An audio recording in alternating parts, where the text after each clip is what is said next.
Sudah. Sudah. Belum. Oh iya.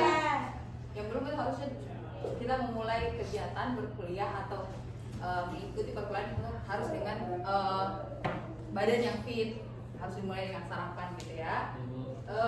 Sebelumnya saya ingin bertanya, hari ini kita mata kuliahnya apa?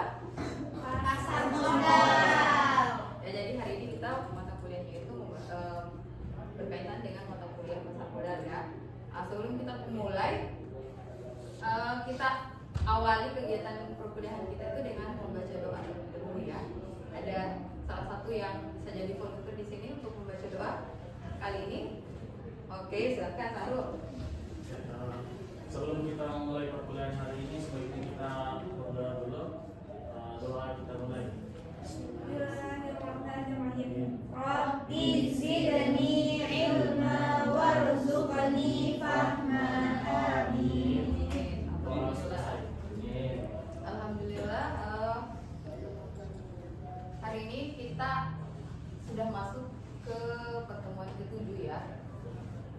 Sebelumnya mungkin masih ada yang ingat materi pertemuan kita minggu lalu atau pertemuan sebelumnya, apa yang setelah kita bahas? Alokasi modal antara aset bebas resiko dengan aset beresiko. Oh iya, oke, Rani masih ingat ya. Jadi minggu lalu itu kita membahas mengenai alokasi kapital atau alokasi modal, membedakan antara aset berisiko dan juga aset bebas risiko. Nah, sebelumnya ini kan kita sudah masuk pertemuan ke-7. Untuk itu saya harus mengecek terlebih dahulu kehadiran dari teman-teman sekalian ya. Mirda, Eva hadir. Oke, Syarif, Ayo. Endang Astuti hadir. Nurjana hadir, Bu. Oke, Ilham Ramadan Hadir, Bu. Oke, Usmul Fatimah Hadir, Bu. Oke, Rani Kirani. Hadir, Ibu. Oke, Indah Sari. Hadir, Ibu. Oke, Nurul Hikmah. Hadir, Ibu. Oke, hadir semua ya. Oke, jadi sebelumnya kita sudah mengingat kembali pertemuan sebelumnya, materinya itu berkaitan dengan alokasi modal atau alokasi kapital, membedakan dua aset antara aset berisiko dan juga aset bebas risiko. Nah, pertemuan ke-7 ini itu kita akan membahas mengenai menganalisis portofolio optimal.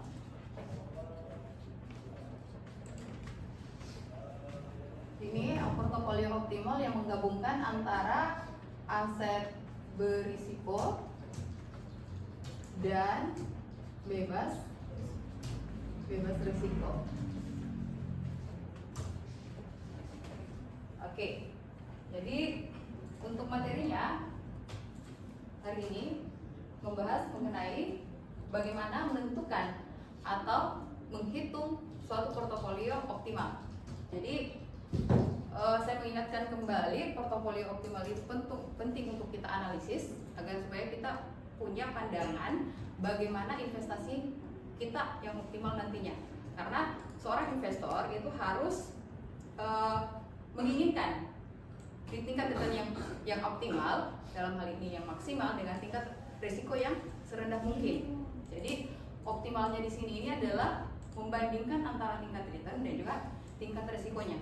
Jadi di tingkat return yang bagaimana atau tingkat risiko yang bagaimana yang bisa memberikan kedudukan yang optimal bagi investor tersebut. Di sini saya jelaskan kembali bahwa kenapa penting bagi investor itu untuk membentuk portofolionya dalam kumpulan saham-saham yang atau aset-aset yang beragam.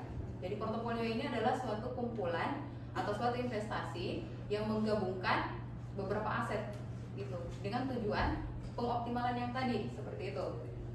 Nah, dalam istilah pasar modal itu dikenal dengan diversifikasi. Jadi suatu aset investasi atau suatu instrumen investasi itu diusahakan atau diupayakan didiversifikasi untuk mengoptimalkan tingkat return dan juga risikonya. Nah, di sini yang dihindari oleh investor itu yang pertama adalah risiko pasar dan juga risiko spesifik. Kalau risiko pasar itu adalah risiko sistematik yang tidak bisa terdiversifikasi. Jadi meskipun instrumen keuangan atau instrumen investasi yang digunakan itu sudah kita gabungkan gitu, tapi risiko pasar ini tidak bisa dihindari karena semua instrumen atau semua aset yang digunakan untuk berinvestasi itu punya potensi mengalami risiko pasar yang ini. Nah, risiko yang selanjutnya adalah risiko spesifik perusahaan. Nah, inilah yang yang menjadi tujuan seorang investor itu perlu untuk mendiversifikasi karena dia punya potensi yang bisa kita minimalkan dengan bantuan diversifikasi. Kalau yang atas itu ya karena dia risiko sistematik atau risiko yang dialami oleh semua aset atau semua instrumen, maka itu tidak terkena dampak diversifikasi. Aset yang punya karakteristik yang mirip gitu. Katakanlah misalkan dia itu sangat berpengaruh kepada perubahan suku bunga atau tingkat suku bunga gitu. Jadi kalau misalkan kita berinvestasinya, katakanlah kita berinvestasi di 5 saham yang berbeda, tapi punya karakteristik yang sama atau punya korelasi yang sama gitu, sama-sama sangat berpengaruh terhadap perubahan tingkat suku bunga. Jadinya kan kalau ada perubahan tingkat suku bunga, 5-5-nya ini juga akan mengalami hal yang sama kan?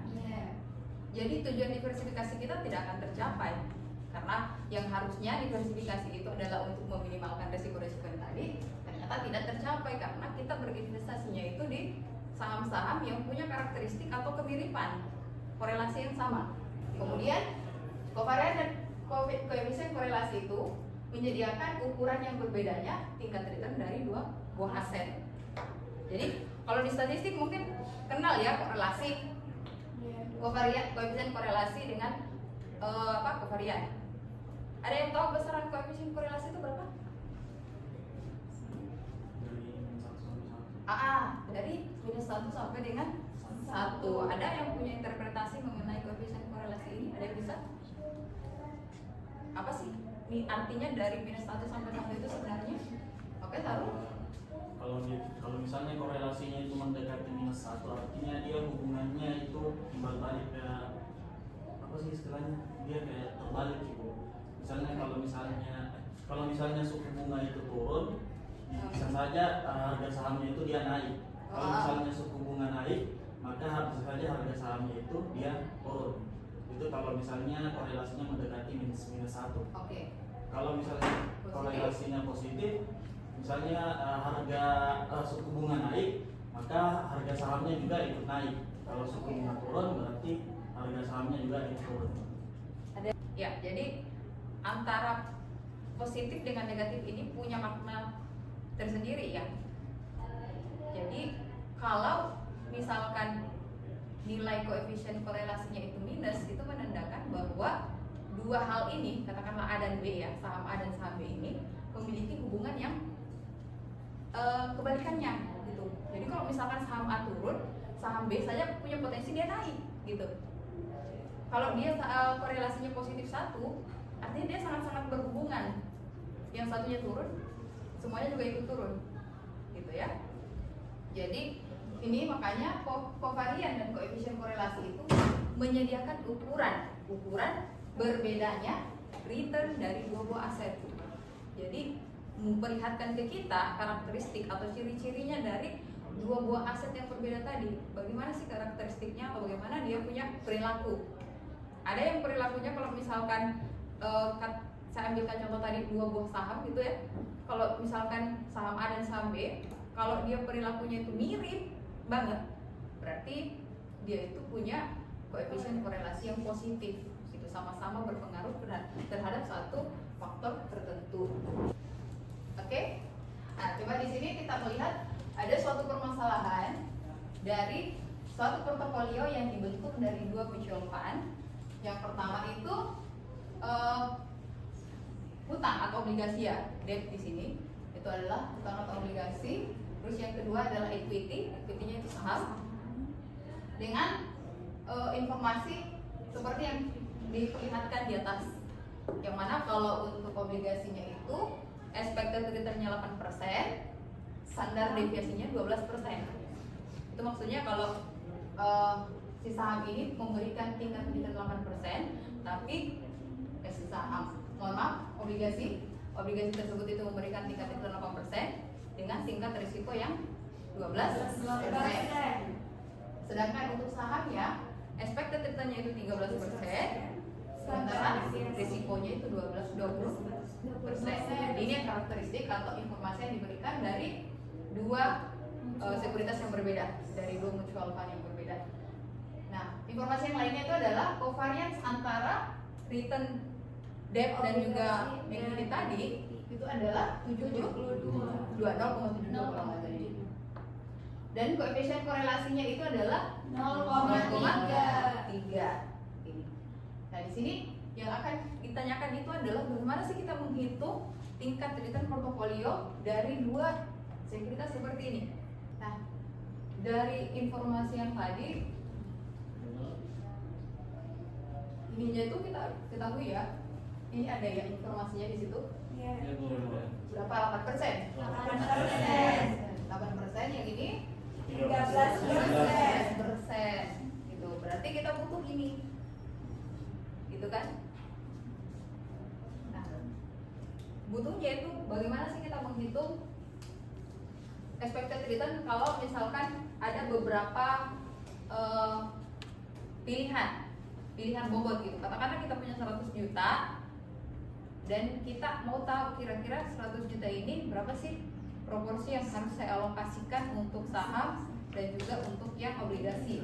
Jadi kita ambil jalan membagi aset kita dengan beberapa pilihan atau beberapa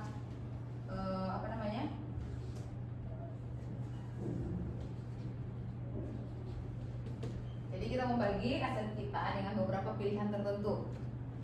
Bagaimana kalau misalkan yang pertama itu pilihan pertama itu kalau dia 10% di sini, maka bobot untuk equity-nya itu adalah 90%. Karena kan total daripada aset kita itu kan 100% ya. Nah, bagaimana kalau pilihan yang kedua? Pilihan yang kedua misalkan kita ambil di sini 30%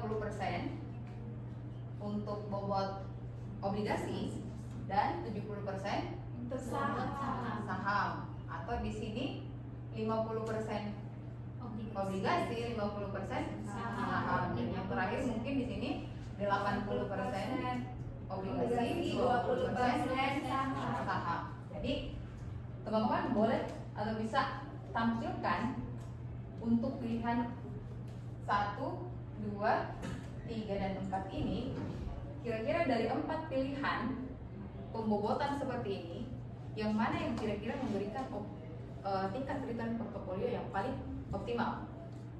Ada yang bisa? Tani mau coba?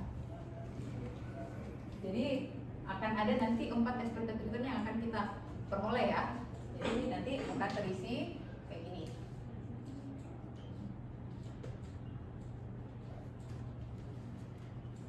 Ya, jadi nanti coba diganti, kalau misalkan di sini 10% berarti sini 90 dengan tingkat return yang mengikuti proporsi yang ini ya, proporsi tingkat informasi yang ada di tabel yang ini. Ani bisa? Iya, Bu. Oke. Coba nanti teman-temannya dibantu ya kalau ada yang ini.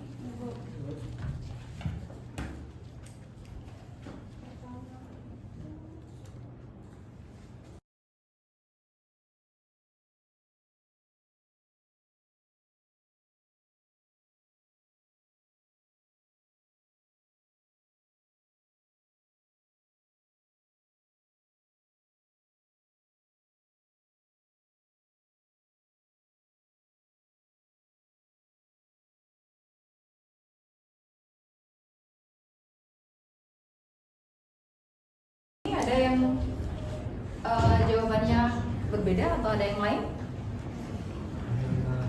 Dari Sahrul? Sepakat dengan jawabannya Rani tadi ya ini? Mungkin di salah perhitungannya ya. Yang mana? Oke, siapa? Ira.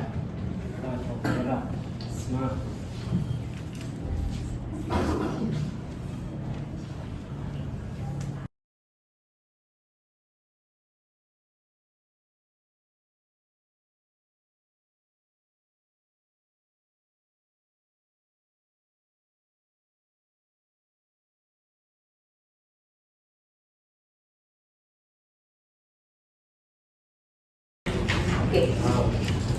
Ya, jadi berdasarkan perhitungan ini kita bisa melihat bahwa kalau kita cuma melihat daripada tingkat return dari 4 opsi atau pilihan investasi dengan bobot yang berbeda, maka kita bisa melihat bahwa pilihan pertama atau opsi yang pertama itu yang mana bobot untuk obligasinya 10% dan bobot untuk sahamnya 90%, ternyata itu memberikan tingkat return yang paling tinggi.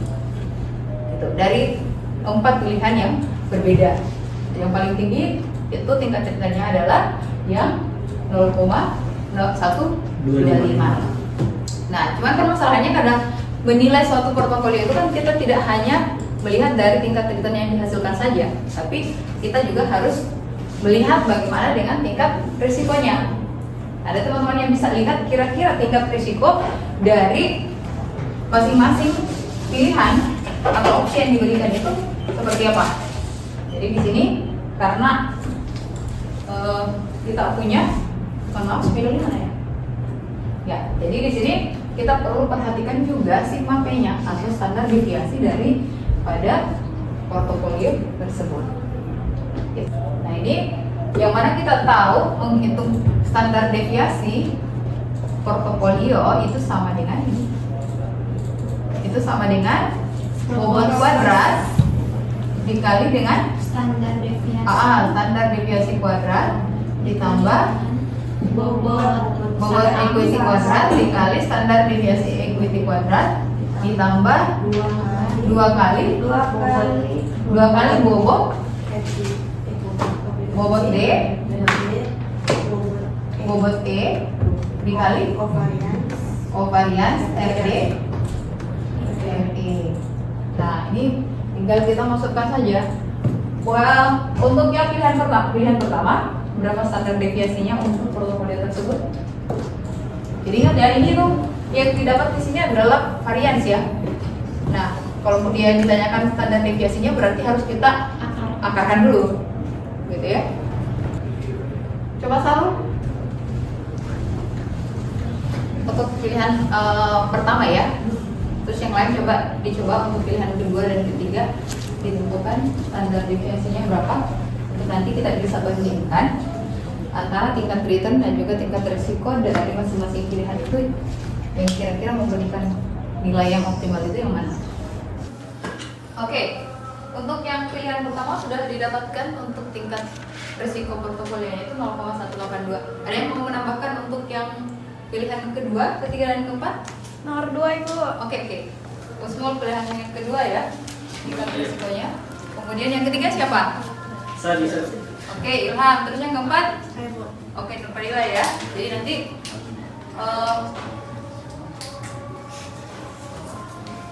berturut-turut nanti dikerjakan untuk yang pilihan kedua, ketiga dan keempatnya.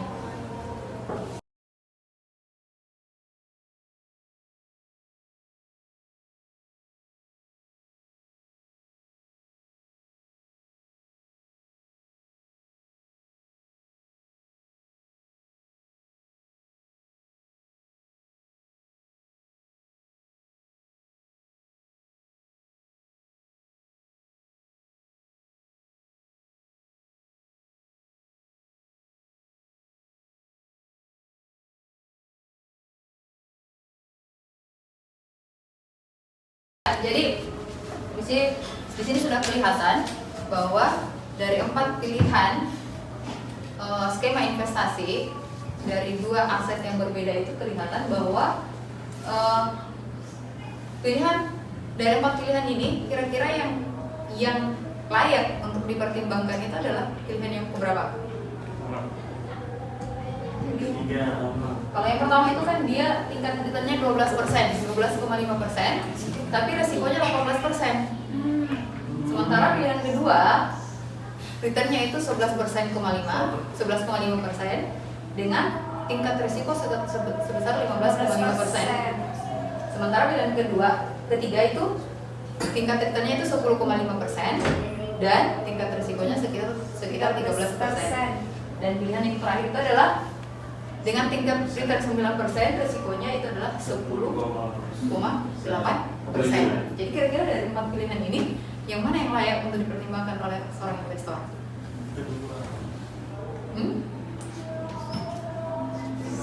Tergantung dari karakteristik investornya. Ya, betul sekali. Jadi ini dikembalikan kepada investornya karena masing-masing investor beda risk aversion-nya atau penghindaran risikonya. Untuk mungkin investor yang menyukai risiko, dia pasti akan mempertimbangkan pilihan pertama ini karena memberikan tingkat return yang paling tinggi.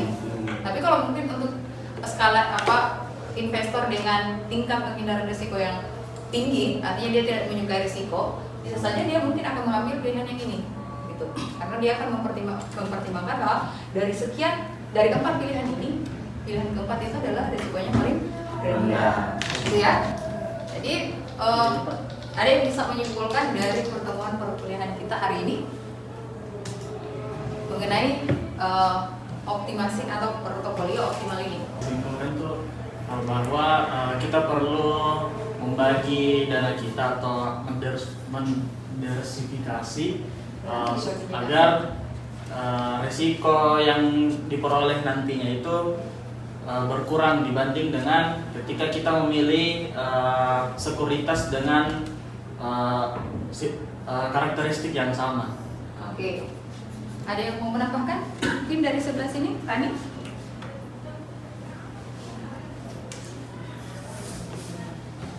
Apa tambahannya kira-kira dari pertemuan ini mengenai diversifikasi atau juga mengenai dari pemilihan?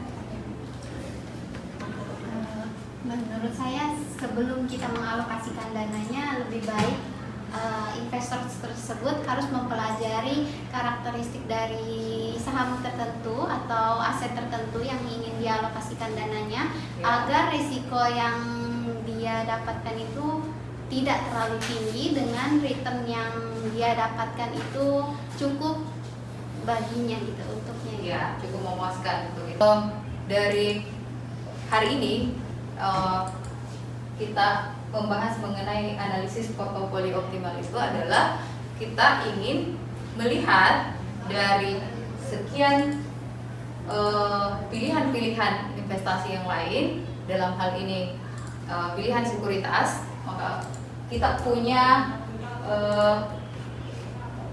kita punya dasar dalam menentukan instrumen apa yang akan kita gunakan.